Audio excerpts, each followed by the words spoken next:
Chutney recipe தான் பார்க்க போகிறோங்க. அதுவும் நல்லா காரசாரமாக சுருக்குன்னு சளி பிடிச்ச வாய்க்கு இதமாக ஒரு சட்னி தான் செய்ய போகிறேன். இப்போ அந்த காரசாரமான சட்னி எப்படி செய்யறது பார்க்கலாம். வாங்க கிச்சனுக்குள்ளே போகலாங்க.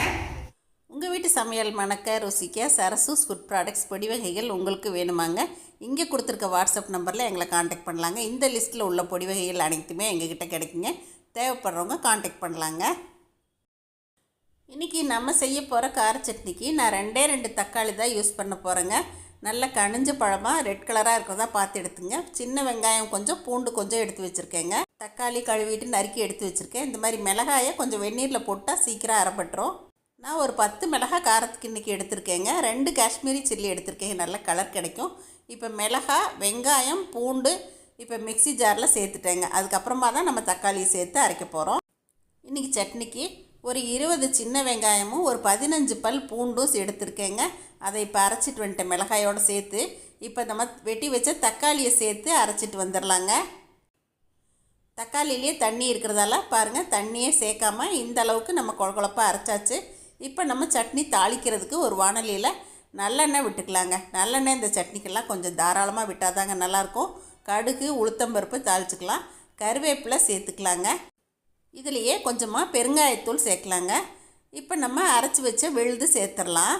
இப்போ இதில் சேர்த்துட்டு அதுக்கப்புறமா கொஞ்சமாக தண்ணி விட்டுக்கலாங்க. தண்ணி ஜாஸ்தி வேண்டாம், சும்மா கொஞ்சம் விட்டிங்கன்னா போதும். உப்பு தேவைக்கு கல் உப்பு சேர்த்தாச்சுங்க. இப்போ இதை நல்லா கலந்து விட்டுறலாங்க. கொஞ்சம் கொதிக்கிற வரைக்கும் மீடியம் ஃப்ளேமில் வச்சுட்டு அப்புறம் நல்லா லோ ஃப்ளேமுக்கு கொண்டு போயிருங்க. இடையில பெரட்டி விட்டுங்க. இது நல்லா சுண்டி வரணுங்க. பாருங்கள், இப்போ இந்த அளவுக்கு நல்லா சுண்டி வந்திருக்கு பாருங்கள். இந்த அளவுக்கு சுண்டை வச்சுக்கிட்டா தான் ஒரு 4 நாள் வெளியில் இருந்தால் கூட கெடாதுங்க.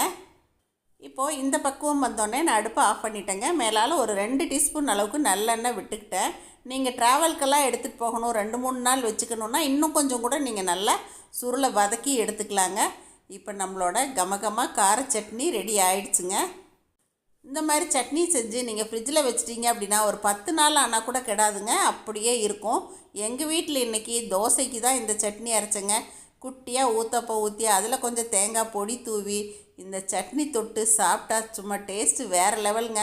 அதுவும் கொஞ்சம் சுற்றிலும் நெய் விட்டு தான் நான் சாப்பிட்டேன்.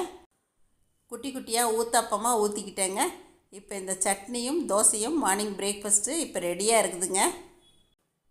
இப்போ நான் உங்களுக்கு இதை டேஸ்ட் பண்ணியும் காட்டுறேங்க.